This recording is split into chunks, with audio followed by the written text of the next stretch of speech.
Muy buenos días, hermanos y hermanas. ¿Cómo amanecen? En esta mañana quiero empezar mostrándoles unas imágenes. Y la pregunta que quiero hacerles es, o mi recomendación es, sean conscientes de las primeras impresiones que tienen al ver las siguientes personas que les voy a mostrar. Por ejemplo, esta primera persona, ¿de dónde es? ¿De qué país creen que será? Como de Arabia, ¿cierto? Musulmán. Yo les pregunto, ¿cuáles las primeras impresiones que ustedes tienen al ver esta imagen? Por acá hay una bomba, ¿sí? Algunos dicen terroristas, etcétera, etcétera. Pero yo les quiero preguntar, ¿realmente son todos así? No. Pero es la percepción que a veces tenemos nosotros de ellos. Ahora miremos la siguiente imagen. ¿Este dónde vive? Y entonces, ¿ahora qué pensamos?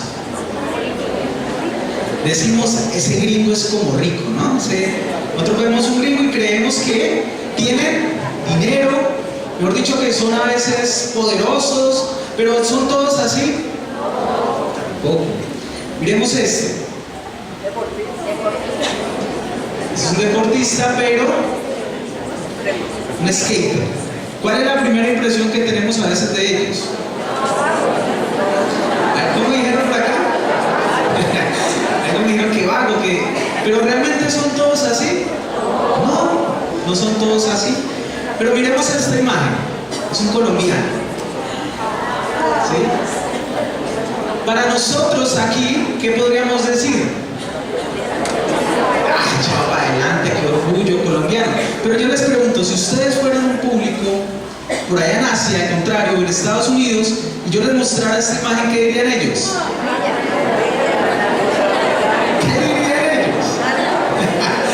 Muchos me han contado que en los aeropuertos, cuando han llegado a otros países y saben que es colombiano, se le acercan y le dicen, ¿usted tiene coca?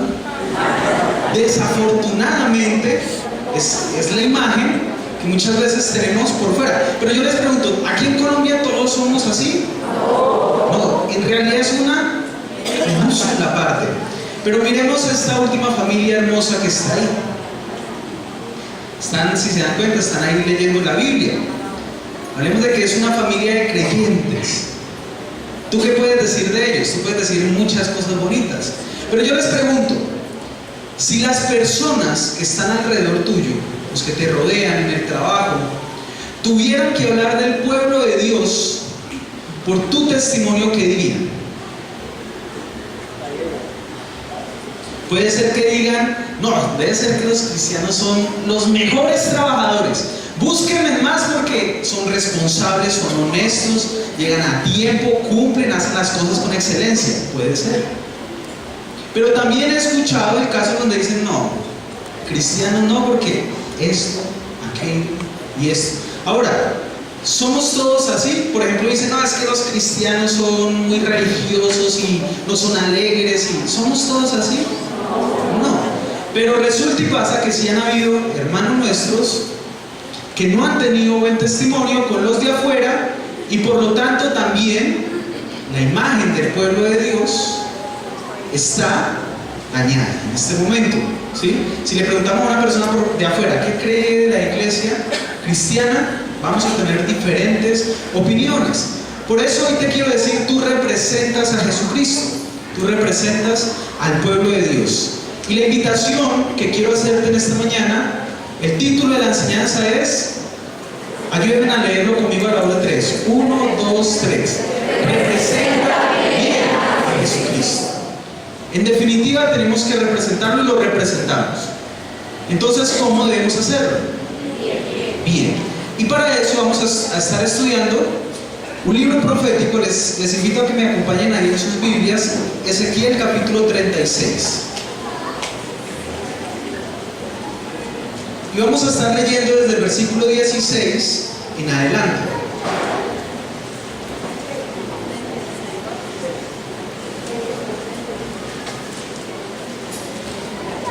Vino a mí palabra de Jehová diciendo, Ezequiel 36, 16. Vino a mí palabra de Jehová diciendo: Hijo de hombre, mientras la casa de Israel moraba en su tierra, la contaminó con sus caminos y con sus obras. Como inmundicia de menstruosa fue su camino delante de mí. Y derramé mi ira sobre ellos por la sangre que derramaron sobre la tierra, porque con sus ídolos, ¿qué hicieron? Contaminaron. ¿Y qué pasó? Les esparcí por las naciones y fueron dispersados por las tierras. Conforme a sus caminos y conforme a sus obras les juzgué. Y cuando llegaron a las naciones a donde fueron, ¿qué hicieron? Profanaron mi santo nombre, diciéndose de ellos: estos son pueblo de Jehová, y de la tierra de él han salido.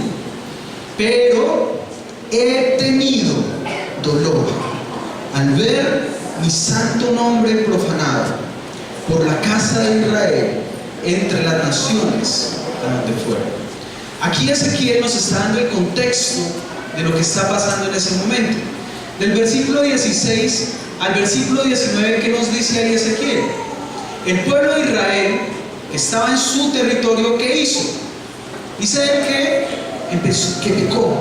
Pero no fue que hubiera pecado una vez, ni un año, ni 10 años, sino que fue mucho tiempo pecando delante de Dios. Y Dios había sido claro cuando había hablado a través de Moisés que por causa de la desobediencia el pueblo de Israel podría perder esa tierra prometida que Él les había entregado. ¿Y qué dice Dios en estos versículos que hizo con ellos? Dice entonces: y por causa de que pecaron, los esparcí, los dispersé, fueron exiliados a otras naciones. Entonces ahí vemos en primer lugar eso, que el pecado ocasiona entonces la dispersión del pueblo. Pero en segundo lugar, en el versículo 20, dice: y cuando llegaron a las naciones a donde fueron, profanaron mi santo nombre, diciendo de ellos: estos son pueblo de Jehová, y de la tierra de él han salido. ¿Qué pasó entonces con el nombre de Dios cuando ellos llegaron allá a las otras naciones? Fue profanado por dos cosas. Primero, porque el pueblo allá continuó pecando. Pero en segundo lugar, porque las naciones empezaron a decir: estos son pueblo de Jehová. Y ese Dios tiene que ser un Dios muy débil, porque no los pudo proteger para que fueran esparcidos. Entonces el nombre de Dios fue profanado. Y en tercer lugar, Dios expresa lo que hubo en su corazón debido a esta situación. Y pongámosle atención a este versículo, de nuevo leámoslo, el versículo 21. Pero he tenido dolor al ver mi santo nombre profanado por la casa de Israel entre las naciones a donde fueron. ¿Qué ocasionó que el pueblo de Dios representara mal a Dios? En el corazón de Dios, ¿qué sintió Dios? Literalmente sintió dolor. ¿Y qué siente Dios cuando su pueblo, que en este caso, en ese entonces era el pueblo de Israel, pero hoy en día, el pueblo de Dios, ¿quiénes somos? Todas las personas en el mundo que han sido redimidas, que son creyentes en Jesús, que han nacido de nuevo. Ese es el pueblo de Dios hoy en día. ¿Tú eres parte del pueblo de Dios? En definitiva, entonces, cuando usted y yo representamos mal a Dios debido a nuestras acciones, ¿qué siente Dios entonces? Sigamos entonces, ¿qué nos sigue diciendo Ezequiel? ¿Y cuál es la propuesta de Dios para que nosotros entonces lo representemos bien? Por tanto, versículo 22. Por tanto, di a la casa de Israel: así ha dicho Jehová el Señor: no lo hago por vosotros, oh casa de Israel, sino por causa de mi santo nombre, el cual profanasteis vosotros entre las naciones a donde habéis llegado. Y santificaré mi grande nombre, profanado entre las naciones, el cual profanasteis vosotros en medio de ellas. Y sabrán las naciones que yo soy Jehová, dice Jehová el Señor, cuando sea santificado en vosotros delante de sus ojos. Y yo os tomaré de las naciones y os recogeré de todas las tierras y os traeré a vuestro país. Hasta ahí, ¿qué palabra notaron ustedes que repite harto Dios? Básicamente dos palabras. Primero, lo que hizo el pueblo de Israel, que fue ¿qué? Profanar.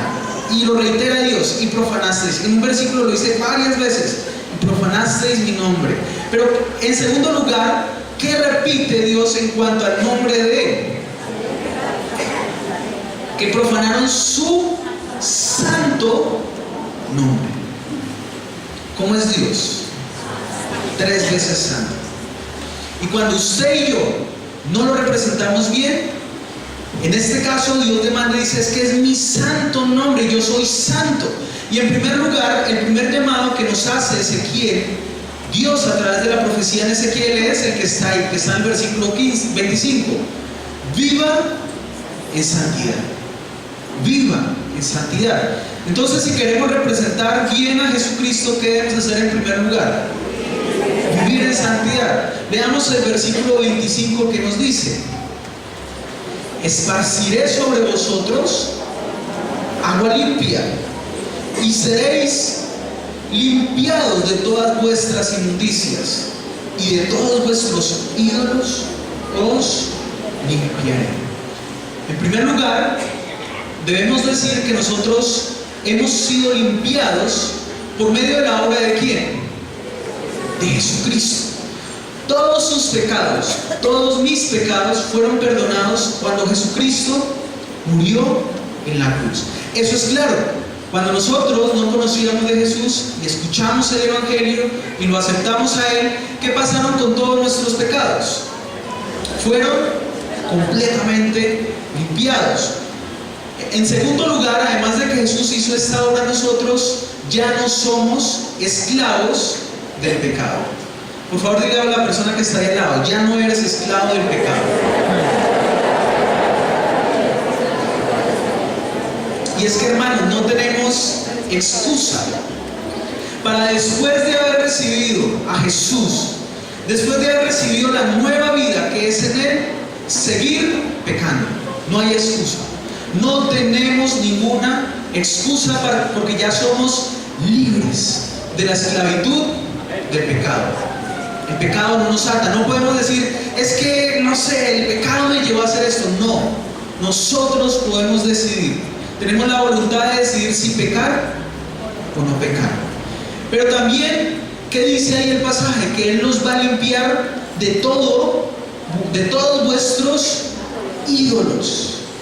Entonces, vivir en santidad requiere también que nosotros limpiemos nuestra vida de todos los ídolos que podamos tener. Ahora, ustedes me podrán decir: no, pero es que yo no tengo imágenes en mi casa, yo no tengo ídolos. Pero pregunto, ¿será solamente eso ídolo? ¿Qué es un ídolo? Todo aquel que ocupa el lugar de Dios, que Dios debería ocupar en mi vida. ¿Qué lugar debería ocupar Dios en tu vida? El primero y solo el primero, ¿sí? Ahora, cuando algo en tu vida ocupa el lugar de Dios, eso es un ídolo.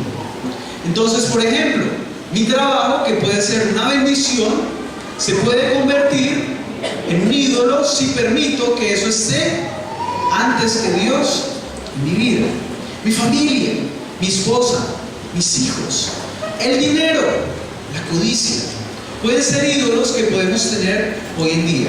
Yo te quiero invitar en esta mañana a que evalúes tu vida y toma conciencia si hay ídolos en este momento.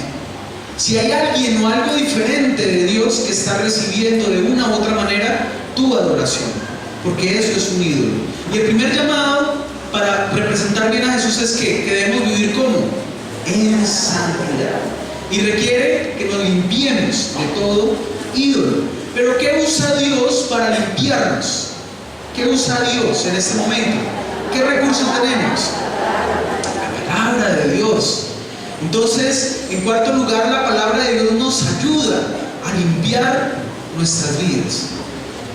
Yo creo que todos ustedes han leído esa historia cuando estaba Jesús y sus discípulos le está lavando los pies, Pedro le dice algo a Jesús. ¿Qué le dice Pedro a Jesús?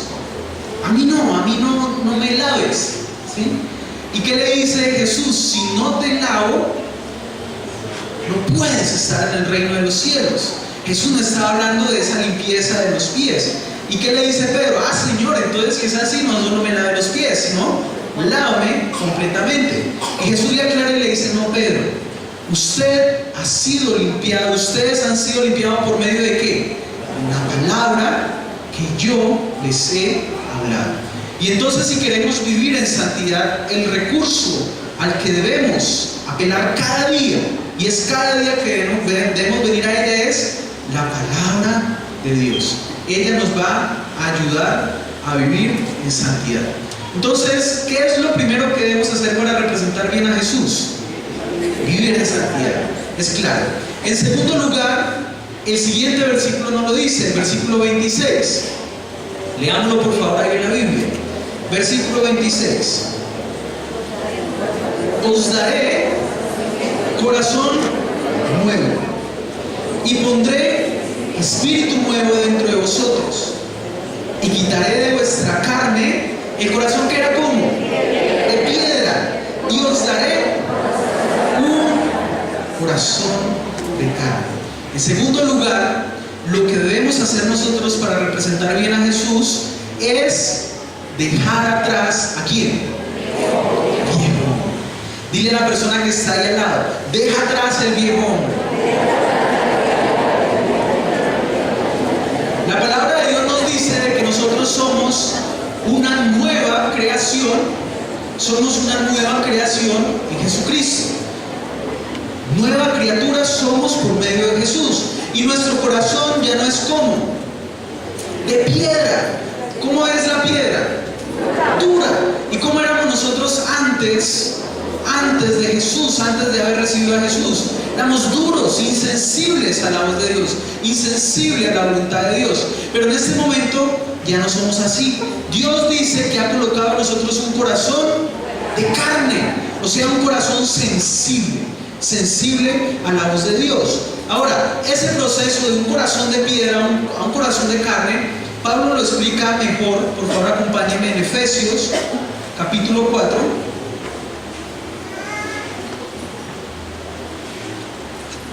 Versículo 17. Pablo está hablando aquí de lo mismo que estamos hablando. Esto pues digo y requiero en el Señor, que ya que no andéis como los otros gentiles, que andan en la vanidad de su mente, teniendo el entendimiento como entenebrecido, ajenos de la vida de Dios por la ignorancia que en ellos hay. ¿Por qué? Por la dureza de su corazón, los cuales, después que perdieron toda sensibilidad, se entregaron a la lascivia para cometer con avidez toda clase de impureza.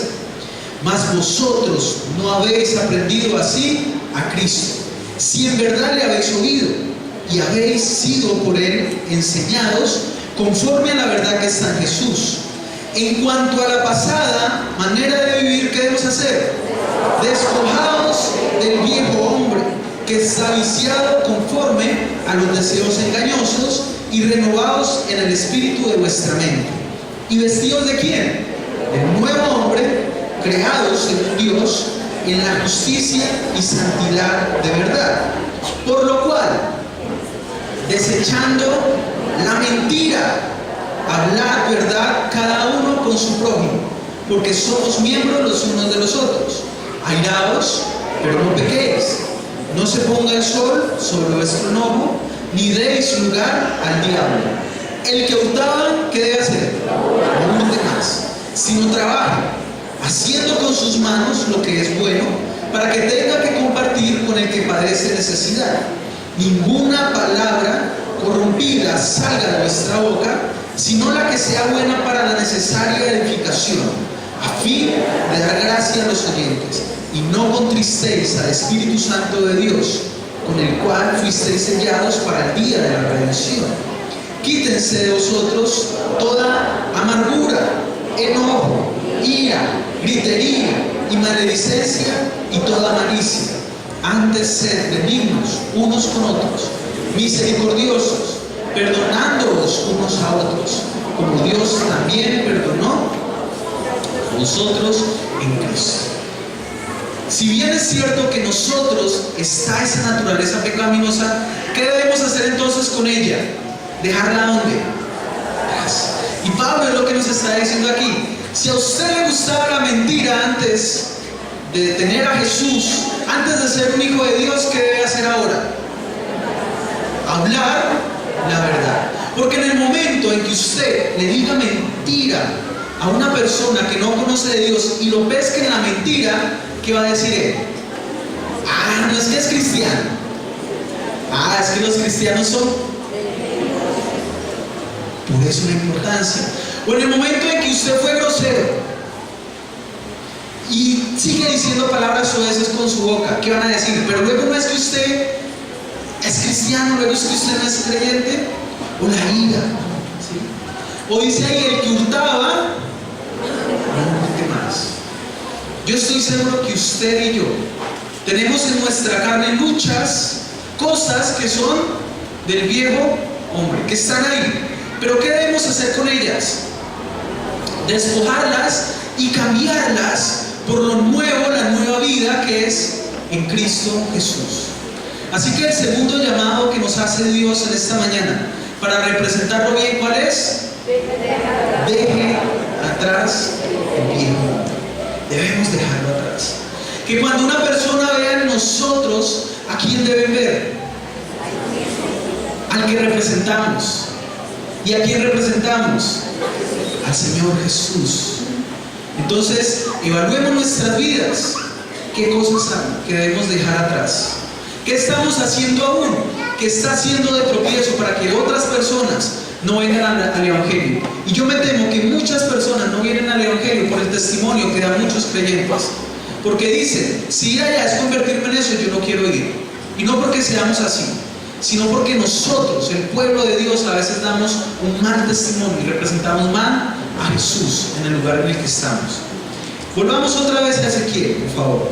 Y vamos al siguiente versículo para ver la última propuesta que nos hace el pasaje de cómo representar bien. Ezequiel 36, y ahora vamos al versículo 27. Y pondré dentro de vosotros mi espíritu, y haré que andéis en mis estatutos, y guardéis mis preceptos, y que hagamos, y los pongamos por obra. Una tercera cosa que debemos hacer para representar bien a Jesucristo es obedezca a Dios. Dígale a la persona que está al lado, obedezca a Dios. Y mirando el pasaje, lo que el pasaje nos dice es muy alentador para nosotros. Nos dice que en primer lugar, ¿quién mora en nosotros? El Espíritu Santo. El Espíritu Santo. Y el Espíritu Santo dice, y haré que andéis en mis estatutos y guardéis mis preceptos y los pongáis por obra. El Espíritu Santo mora en nosotros. Y además de que mora en nosotros, el Espíritu Santo nos ilumina la palabra de Dios. Si hoy podemos entender la palabra de Dios, ¿será porque somos muy inteligentes? No, no tiene absolutamente nada que ver, hermanos. La palabra de Dios no tiene absolutamente nada que ver con la capacidad intelectual del hombre. Porque yo conozco personas con doctorados que no entienden nada de la palabra de Dios. Pero a comparación, ¿cómo eran los discípulos? ¿Cómo era Pedro? Un pescador que no tenía un gran grado de educación. Pero pregunto, ¿entendía la palabra de Dios? Claro que sí. Y es que entendemos la palabra de Dios no porque seamos inteligentes, o no la entendemos porque deseamos lo contrario. No, la entendemos porque tenemos al Espíritu Santo morando en nuestras vidas. Y no la entendemos. Las personas del mundo no la entienden porque sencillamente el Espíritu Santo aún no mora en sus vidas. ¿Por qué? Porque no se han convertido. no se han arrepentido de sus pecados y no han aceptado el Evangelio, no han aceptado a Jesús en sus vidas. Entonces, el Espíritu Santo nos permite entender la palabra, pero también Ezequiel nos dice que es el Espíritu Santo el que en nosotros nos ayuda a hacer ¿qué? A obedecerla. O sea que si hoy podemos decir que obedecemos la palabra de Dios, ¿también será obra de nosotros? No, sino que tenemos la capacidad de obedecer la palabra de Dios a través de la obra de ¿quién? Del Espíritu Santo. Yo te pregunto, ¿tienes al Espíritu Santo? Entonces, no tenemos excusas para no obedecer a Dios y su palabra. No hay excusas. No hay excusas para pecar. No hay excusas para no dejar atrás el viejo hombre. No hay excusas para no obedecer la palabra de Dios. ¿Por qué? Porque la provisión para hacerlo ya lo dio Jesús a nuestras vidas a través de ¿quién? Del Espíritu Santo. Así que si vamos a representar bien a Jesús en el lugar donde estamos, en primer lugar, ¿qué debemos hacer? Vivir santidad. En segundo lugar, dejar atrás el viejo hombre. Y finalmente, obedecer a Dios. Yo creo que el llamado de Dios para nuestras vidas esta mañana es claro. Y no solamente claro, sino que Dios nos exige, porque lo hizo en el Antiguo Testamento y lo hace hoy en día, nos exige que lo representemos bien en el lugar a donde estamos. Así que leamos todos para terminar esta frase que está ahí a la voz de 3. 1, 2 y 3. Dios demanda que su pueblo siempre lo represente bien. Vamos a tomar decisión en esta mañana. Vamos a evaluar nuestra vida. Mi invitación es que en primer lugar evaluemos qué pecados usted tiene en este momento que están ahí, que los sigue cometiendo.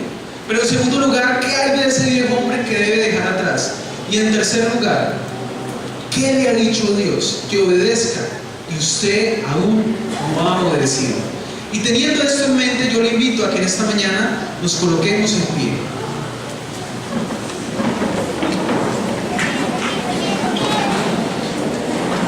Y vas a responder a Dios de acuerdo a lo que Él te ha hablado.